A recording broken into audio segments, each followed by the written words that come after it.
Hello and welcome to the Young Entrepreneur Syndicate. I'm here with Rod Kuntz. Rod, what's happening? Jim Riley, it's always a pleasure to be here. I look forward to this every week.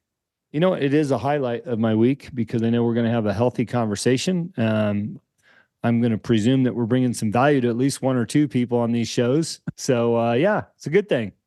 Good. I think probably more than that. I hear frequently that someone listened to a podcast and they heard this one and they heard that one. And, it's like, oh, which one was that? I don't even remember anymore. We've done so many, but as long as people are listening and getting something out of it, man, it's great. I was asked to be on a podcast yesterday for Tequila Aficionado magazine. And I've known Mike Morales, who's the owner of that publication, I don't know, the last almost 20 years, I suppose. Great guy, great organization. They put out an online magazine now, and then they have this podcast to support it. We had so much fun hashing old times. I guess I did this TV show like back in 2007, and I think it was a 7:30 a.m. call time. And it was The Last Cocktail Standing was the name of the show. It was all about making cocktails and who made the best one with tequila, this and that. He's like, Jim, you showed up at 7:30 in your outfit and you were whipping up these cocktails as the owner of the company, some kind of tequila champagne cocktail. He's like, it was amazing, but I couldn't believe that you were doing it yourself. You didn't have like this master mixologist. He's like, you were having a good time. It's funny. I was just laughing like, I had not even thought about that for all these years, but then it just came back, like it was yesterday. So it was just fun. I love getting on shows, talking with business colleagues. It's always fun to go back too. Life is about making memories.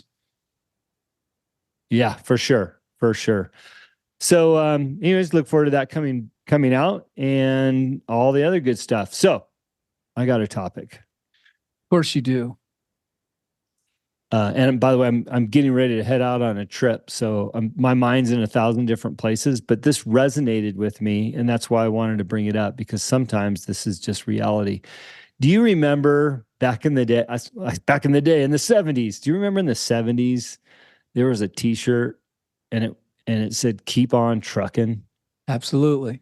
Yeah, and it was I can see the little logo with the guy and a big foot stretched out in front. And he was like walking down the highway. I think there was a semi in the background, That was a shirt to have back in the day. Keep on trucking, Indeed. And there's a Willie Nelson song about trucking that, they say "On the Road Again," right? The song "On the Road Again." Between that icon and that song, there are things that song especially will be with us forever. Like I never see that song going away. It won't. Right. It closes all generation gaps.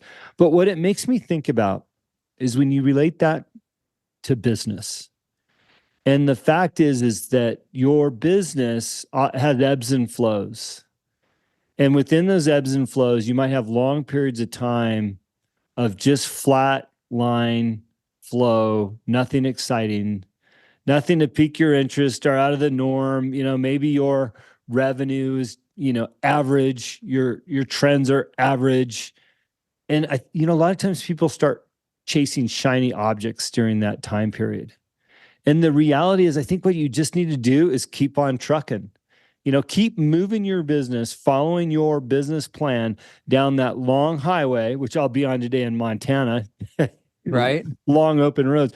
Just following that long highway, the direction that you need to be going, keep moving forward and don't get distracted by all the shiny objects that might pique your interest just because, you feel like things are flat, are no longer exciting. Because there's a lot to be said for staying in business, staying the course, following your plan, and allowing, whether that's the world to catch up, your business to catch up, the trends to catch back up, or just the momentum that you have going on. It's like a freight liner, right? Right. Cruising across the Pacific over to Europe. They go at a slow pace, but they get there. They move a body of water to get there. And businesses like that often. So my encouragement, and I want to hear your take on this, is to keep moving forward and don't get distracted by the shiny objects. Think about that "Keep on Truckin" T-shirt. I like it. Well, it's funny you brought this up because my my Instagram post, what I was thinking about literally at 2 o'clock this morning, 2 o'clock in the morning, taking the little dog out, right? Mm-hmm. And the dog is taking his sweet time to, got to sniff everything before he just does his business. And there was a life lesson in that because it's chilly out. I wanted to get back to bed. And I actually did a reel, a little video this morning on my Instagram account. And it was the difference between patience and delayed gratification. And for those of you who don't follow me on Instagram, I'll hit it real quick because it's exactly what you're talking about here. Delayed gratification is what everyone's looking for, right? It's the big shiny object in your mission statement, your goal for your business.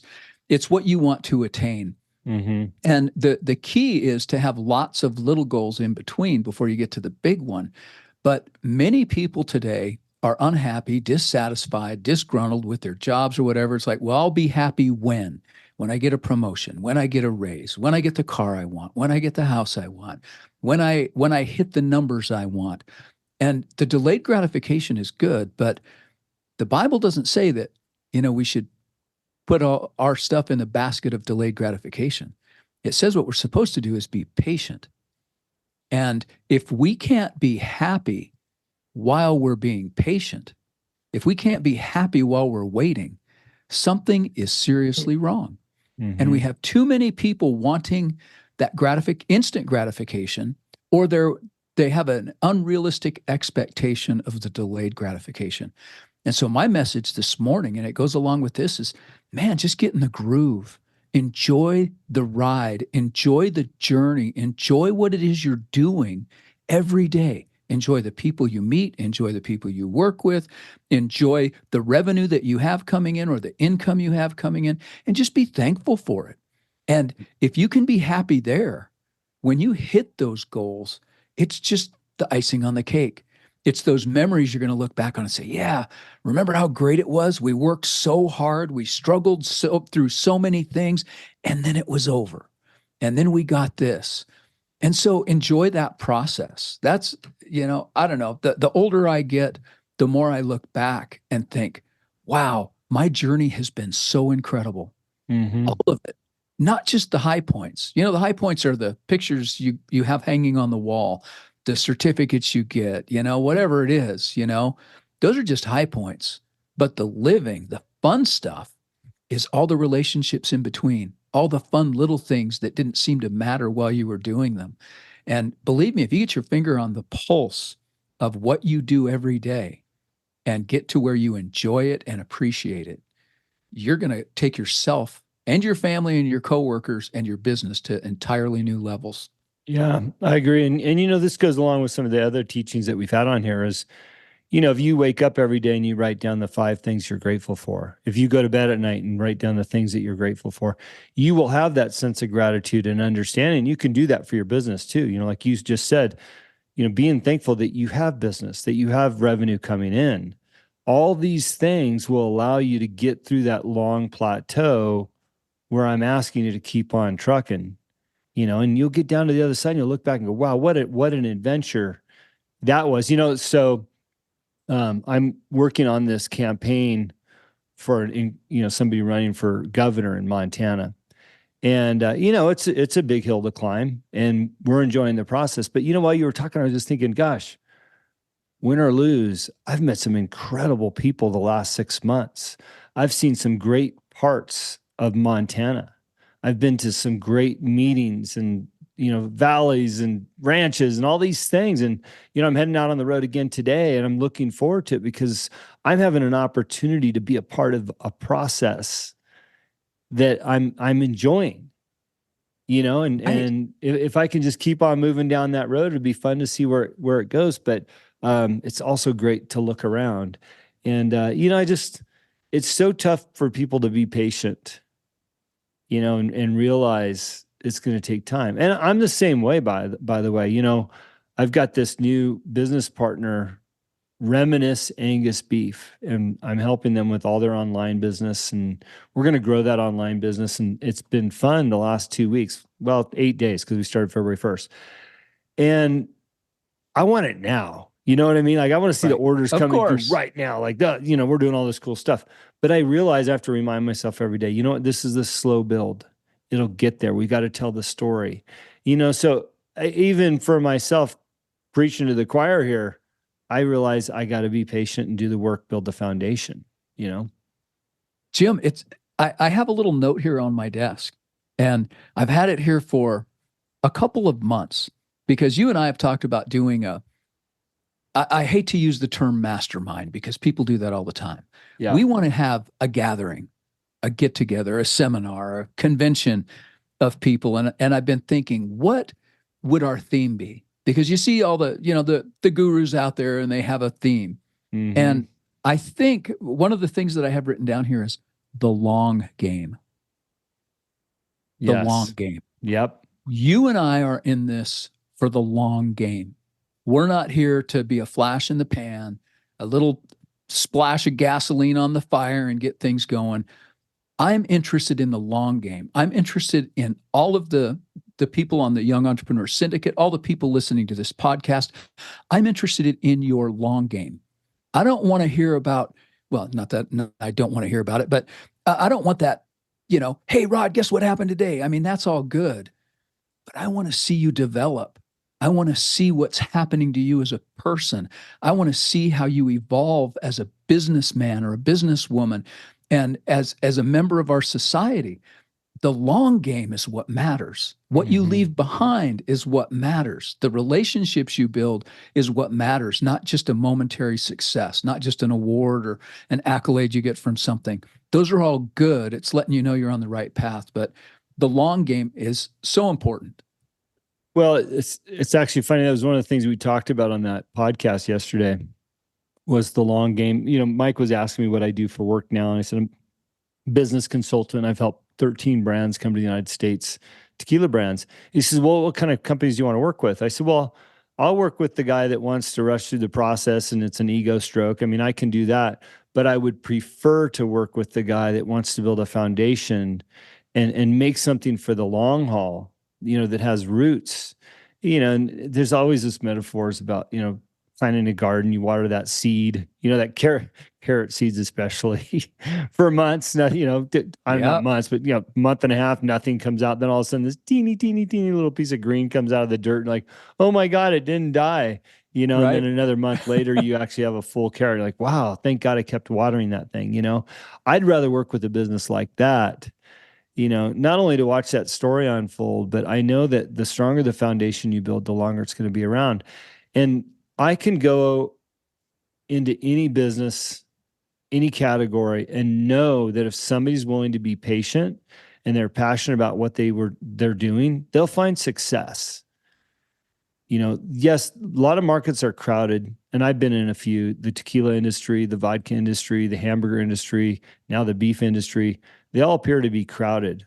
But I know that there's enough people in this world that would be willing to buy any of those products that with some consistent pursuit of our passion, we will create a business that's sustainable and we will make all the money, all the revenue and all the things if we can just stand the test of time and keep on moving down the road. Keep on trucking. Keep on trucking. That is. I'll find that shirt, man. I love it. You probably can. There's probably a nostalgic version of it out there somewhere. I should have done that. So when I had the race team, we raced the Nora Vintage Baja 1000. And because those cars, the vintage cars came from the early 70s. So I raced a 71 Nova that had been built up for off-road back in the day. It was a championship car. It was the heavy metal car. They were the V8s, right? I raced a 57 Chevy that had been built out. Anyways, we always did vintage style t-shirts for the races. So I'd put my whole team, we had 20 guys, all in these vintage shirts. The mechanics wore the white jumpsuits from head to toe, right? and the snapback trucker hats, But I redid a shirt. You'll appreciate this. Do you remember the one that says gas, grass, the rest? And yeah. Yes. Nobody rides free. Yeah, Yeah. we redid that shirt, man. People's like, where do you get that shirt? They loved it. So anyways, a lot of fun there talking about memories, but that message rings true even today. And that is keep on trucking. stay the course, move down the road. You will get there and find the success you're looking for. And while you're doing it, look out the window, enjoy it. Absolutely. What a great message today, Jim. Yeah. And it's not surprising to me that you and I, again, are on the same plane, at the same altitude, flying through, our values align, and what's on our mind, even though we don't communicate throughout the week, what's going through our mind and what is happening in our business pursuits is always in alignment. Well, Rod, I haven't been on social media, but a blip today. So I didn't see your video. So I had no idea this is what you're talking about. So, hey, look, let's wrap it there. If you're interested in more of these conversations, you might be interested in the Young Entrepreneur Syndicate. That is our entrepreneur class. We meet every Monday night on Zoom at 6 p.m. Montana time. And you also have access to a number of resources through all of us, the ownership, Rod, myself, and Rachel. And doesn't get any better than that as it relates to coaching. And I'd love to have you. I did a video yesterday, Rod. I had a friend ask me, "What do you do, Jim? I don't even know what you do for a living." So I kind of went through it on my Instagram post. And, one of it, I coach a few people, but I don't have time to coach as many people as I'd like to and help. And that's why you and I decided the Young Entrepreneurs would be great, because we could help a lot of people through this simple community of people all going down the same road, and while offering hope and opportunity for both young and older adults in what they want to do. So thank you for being my partner in that. Well, thank you, Jim. I don't take it for granted 1 second. I really don't. It's been providential. This has been a gift from God, what we do, and to keep it moving forward is just an ongoing blessing. Well, we'll leave it at that. Allow us to share that gift with y'all. Thanks for tuning in. If you like the show, share it.